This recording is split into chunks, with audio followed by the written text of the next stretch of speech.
1년에 2번에 걸쳐서 우리 교회가 성찬 예식을 거행합니다. 우리 주님께서 잡히시기 전날 밤 제자들과 마지막 만찬을 하시면서 십자가에 돌아가실 것을 말씀하시고 또 그 십자가에 못 박혀 돌아가심의 의미가 무엇인가를 가르치시기 위해서 드시던 떡을 가지고 축사하시고 떼어주시면서 이것은 내가 곧 너희를 위하여 찢겨야 할 내 살이다 라고 말씀하시고 또 드셨던 잔을 나누시면서 이것은 내가 십자가상에서 너희를 위하여 흘려야 할 피니라. 그래서 내가 십자가에 죽는 것은 너희의 죄를 사하기 위해서 내가 몸과 피를 흘려 죽어야만 대속의 은혜가 임할 것이다. 그러니 내가 올 때까지 너희들은 이 은혜를 기억하고 살아가라 라고 당부하셨고요. 우리 주님께서 십자가에 죽어 구속의 역사를 이루시고 부활하신 후에 성령이 임하신 후에 초대교회에서 이어진 오늘까지 이 성만찬의 예식은 주의 죽으심을 기념하는 그 의미에서 성찬 예식을 거행하고 있습니다. 여기 오늘 주신 본문 말씀에도 보면 나를 기념하라 이렇게 말씀하고 있는데 에이스텐 에나 아네문의 신, 나를 기념하기 위하여, 나를 생각하기 위하여, 나를 기억하기 위하여. 다음 주일 설교도 하나님의 은혜에 대한 기억을 가지고 말씀을 준비해 놓고 있습니다마는 오늘도 우리가 이 성만찬을 대하면서 우리가 뭘 한번 기억해낼까? 뭘 기억하라 하셨는가라고 하는 것에 의미를 부여한다면 다른 데 있지 않습니다. 내가 너희를 위하여 십자가에 죽은 것에 대한 의미를 생각해봐라. 왜 우리 주님께서 십자가에 죽으셔야만 했던가? 그리고 주님께서 십자가에 죽으심으로 말미암아 우리에게 임한 하나님의 은혜는 무엇인가? 우리가 그것을 기억해낸다면 그것은 오늘을 사는 우리들에게 있어서 오늘 믿음의 여정에 있어서 아주 강한 신앙의 원동력이 될 것입니다. 저는 늘상 기억합니다. 주님의 죽으심은 나의 신앙의 추진력이 됐고 때로는 원동력이 됐다. 오늘에 이르기까지 제가 당당히 이 자리에 서서 복음을 부여잡고 여러분들과 함께 할 수 있었던 그 원동력이 무엇일까? 라고 한다면 주님의 죽으심입니다. 그 주님의 죽으심이 내게 감사로 다가와서 그 죽으심의 은혜가 오늘을 나를 있게 했다는 것 때문에 나는 오늘도 그의 죽으심 앞에 부끄럽지 않기 위하여 죽으심에 합당한 삶으로 오늘에 이르고 있다라고 늘 그렇게 고백하고 그렇게 살기를 원합니다. 그래서 오늘도 이번 성찬 예식을 통하여 우리 주님께서 성만찬을 통하여 내가 너희를 위하여 십자가 상에서 흘렸던 찢기셨던 그 주의 죽으심을 기념하라 하신 이 말씀의 의미를 가슴에 안고 오늘도 이 성만찬에 임하시는 우리 식구들이 되시기를 주님의 이름으로 부탁을 드립니다. 우리는 이 성만찬을 통해서 하나로 쭉 엮어갈 수 있는데 그 마지막은 구원입니다. 영생입니다. 그런데 그 구원과 영생이란 답을 만들어내기 위해서 주님은 죽으셔야만 됐는데 그렇게 하기 위해서 우리는 주의 죽으심, 즉 주님의 십자가의 은혜 앞에서 뭘 기억할 것인가? 그것은 다른 데 있지 않습니다. 하나님의 사랑이 있었음을 기억해야 됩니다. 오늘 우리가 성만찬을 대하면서 주님의 십자가의 은혜 앞에서 뭘 찾아 기억하는가? 나를 향하셨던 하나님의 사랑을 찾아 기억해 가시는 우리 식구들이 되시기를 주의 이름으로 부탁을 드립니다. 십자가는 하나님의 사랑입니다. 요한일서 4장 9절로 10절에 이렇게 말씀합니다. 하나님의 사랑이 우리에게 이렇게 나타난 바 되었으니 하나님의 사랑이 자기의 독생자를 세상에 보내심은 그로 말미암아 우리를 살리려 하심이라. 사랑은 여기 있으니 우리가 하나님을 사랑한 것이 아니요 하나님이 우리를 사랑하사 우리 죄를 속하기 위하여 화목제물로 그 아들을 보내셨습니다. 주님의 십자가는 하나님의 사랑의 결정체였다. 아시는 바 그대로 하나님께서는 요한복음 3장 16절로 17절에 세상을 이처럼 사랑하사 독생자를 주셨으니 이는 그를 믿는 자마다 멸망하지 않고 영생을 얻게 하려 하심이라. 하나님이 그 아들을 세상에 보내신 것은 세상을 심판하려 하심이 아니요 그로 말미암아 세상을 구원하려 하심이라. 하나님의 사랑이 십자가상에서 나타났는데 그것은 구원하시기 위해서 하나님이 이 땅에 예수님을 보내주셨다는 것입니다. 그리고 오신 예수님은 로마서 5장 8절에 우리가 아직 죄인 되어 있을 때에 그리스도께서 우리를 위하여 죽으심으로 말미암아 하나님께서 우리에게 대한 자기의 사랑을 확증하셨다 그랬습니다. 하나님께서 사랑하셔서 독생자를 보내주셨는데 오신 예수님은 그 사랑의 실천자로 십자가에 친히 죽어주심으로 하나님의 사랑을 확증해 주셨다. 그 사랑 안에서 우리를 불러주셨고 그 사랑 안에서 우리는 하나님이 원하셨던 바 구원함에 동참하게 됐다. 이번 성찬 예식을 통하여 다시 한번 하나님의 사랑을 가슴에 안는 우리 식구들이 되시기를 주의 이름으로 축원합니다. 그리고 그 사랑이 기억돼서 오늘도 믿음의 삶의 추진력으로 삼아가시기를 바랍니다. 하나님께서 나를 이렇게 사랑하셨는데 그리고 가셔서 우리에게 주시는 계명이 하나님을 사랑하라 이웃을 사랑하셨는데 내가 그 십자가에 부끄럽지 않는 삶을 살기 위해서는 기억해낸 삶에서 뭘 해야 될까? 따라합시다. 나도 사랑하며 살자. 하나님은 나를 살리시기 위해서 목숨을 내놓으신, 목숨을 대신하신 사랑이었습니다. 누가 세상 나를 대신하여 죽어줄 자가 있겠습니까? 그 예수님을 통하여 우리는 영벌에서 영생을 얻었으니 이 은혜는 뭘로 다 보답할 수 있겠습니까? 그래서 우리는 이렇게 고백합니다. 늘 울어도 눈물로서 갚을 길 없어. 몸밖에 드릴 것 없어. 이 몸 바칩니다. 주님께서 나를 위해서 희생했던 그 십자가의 사랑이 내게와 닿으니 나도 주를 위한 사랑의 수고가 멈추지 말아야 되겠는데 무엇을 가지고 그 사랑에 다 화답할 수 있겠는가? 드릴 것이 없어서 이 몸 바칩니다. 그래서 적어도 저는 이렇게 고백하고 싶습니다. 주님의 사랑을 가슴에 안은 성도님들이라면 그 주님의 사랑으로 말미암아 내가 하나님의 자녀가 됐다고 고백하는 사람들이라면 하나님을 위한 사랑의 수고에서 우리는 주저할 필요가 없는 것이다.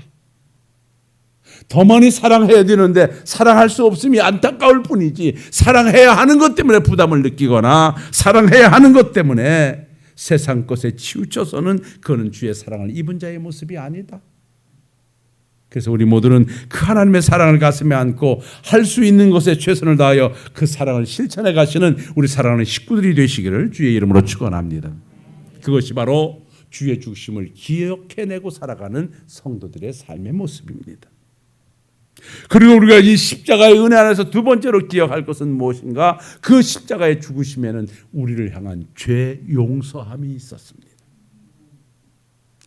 물론 그 사랑 속에 다 함축되어 있는 말씀입니다만 우리가 구별해내서 한번 생각해 볼 것은 주님의 십자가는 우리를 향한 하나님의 사랑이었는데 그 사랑은 다른 데 있지 않습니다. 우리의 죄를 사하시기 위함이었습니다.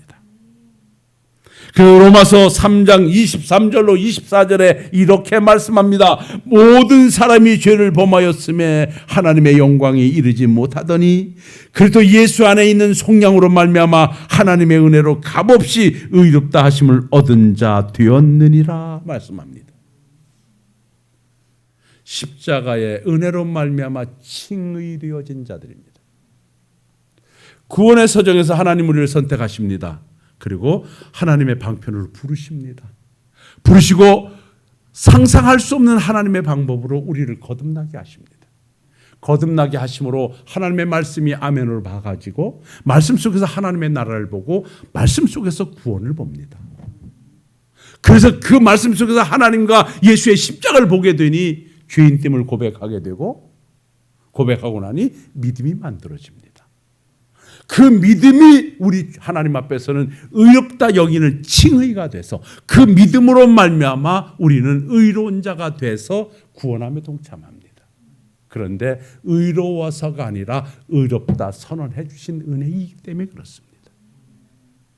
그래서 우리는 어떤 자리인가? 의인으로 부름을 받은 죄인들입니다. 우리가 완벽하게 깨끗하고 의로워서 하나님의 자녀가 된 것이 아니라 우리는 죄인 되었음에도 예수의 십자가의 의를 믿는 그 믿음을 보시고 의롭다 선언하시고 우리를 하나님의 자녀 삼아 주셨다.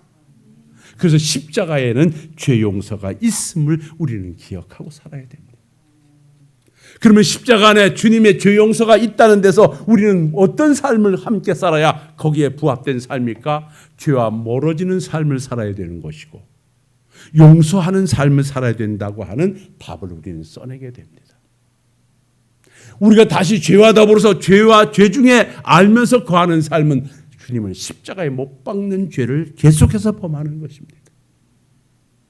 우리는 그 죄로 말미암아 하나님이 네가 그 죄를 범하고 있기 때문에 예수를 믿는 그 죄에서 떠나서 살아가면서 연약하여 짓는 죄로 말미암아 우리를 지옥 보내시지는 않습니다. 그러나 그렇다고 해서 우리는 죄를 반복해서는 안 됩니다. 그 죄는 주님을 십자가에 못 박는 일을 계속하는 것이기 때문에 그렇습니다.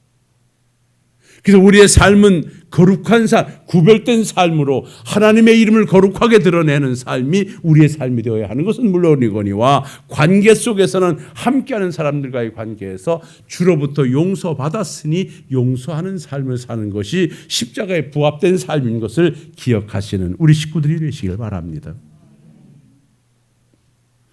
우리는 하나님 앞에 용서받을 만한 일을 해서 용서받은 것이 아닙니다. 그럼에도 불구하고 하나님은 우리를 사랑하셔서 용서해 주셨습니다. 그래서 우리에게도 우리 주님은 당부하십니다.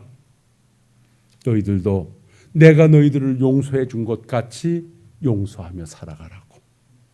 내 속에 감옥 만들어 어떤 자를 감옥에 가둬놓지 말고 풀어서 해방시켜서 용서하며 살아가라고 오늘도 우리가 주시는 하나님의 말씀이 있음을 기억하시고 오늘 이 성찬 예식을 대하시면서 용서하는 삶으로 그 십자가의 은혜 앞에 부합된 여러분들의 삶이 되시기를 주님의 이름으로 축원합니다. 마지막 한 말씀 더 드리고 정리하겠습니다. 십자가에는 구원의 은혜가 있습니다. 같은 맥락이죠. 하나님이 세상을 사랑하셔서 독생자를 보내셨고 그 예수가 십자가에 죽으심으로 우리의 죄를 사해 주셨고 우리의 죄를 사해 주심으로 말미암아 우리에게 임한 것은 영생이니라. 영생이라고 하는 말은 새로운 나라에서의 삶입니다.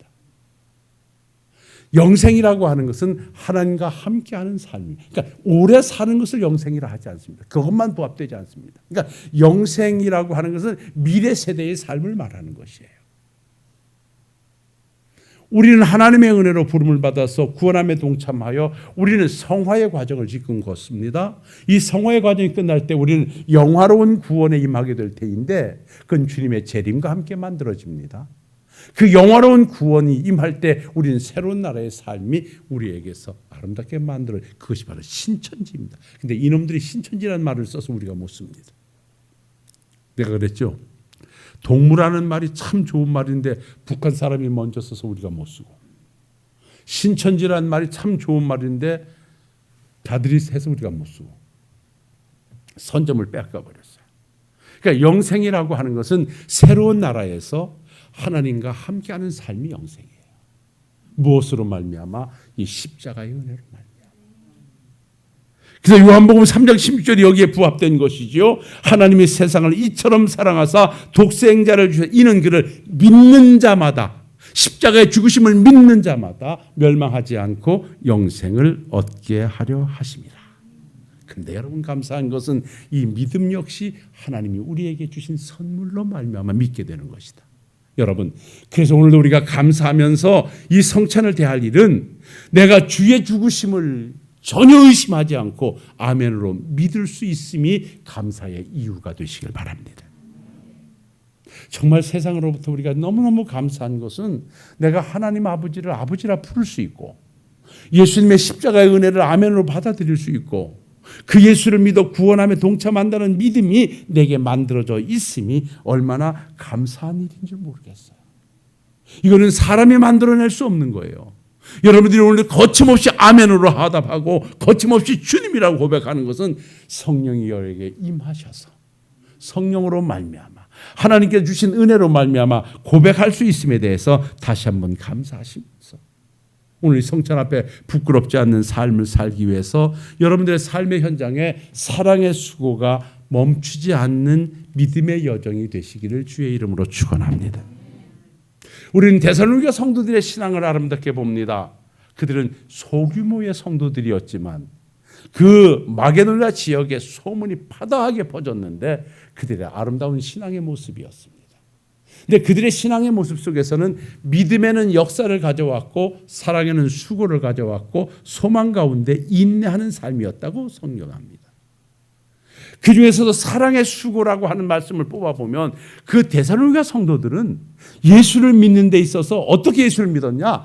예수님이 나를 위해서 십자가에 죽어주신 그 사랑을 가슴에 안고 나도 주를 위해서 그 사랑을 실천해야지 라고 고백하면서 그 사랑의 수고가 쉼없이 만들어졌다는 거예요. 나를 위해 죽어주신 예수님 앞에 나도 그렇게 살겠다고 다짐하는 성도들이니 세상이 감당할 수 있었겠습니까? 그 사랑의 농도를 무엇으로 측정할 수 있겠습니까? 이거는 어떤 것으로도 할 수 없는 것입니다.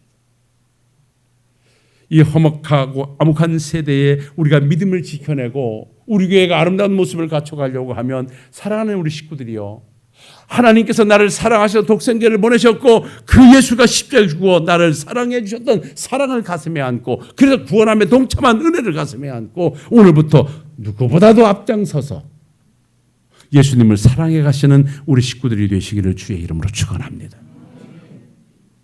말로만 감사합니다, 말로만 은혜 받았습니다 라가 아니라 말로 고백되어졌다면 그 은혜가 내 삶에서 실천되어질 때 우리는 그것을 입증해내는 것입니다.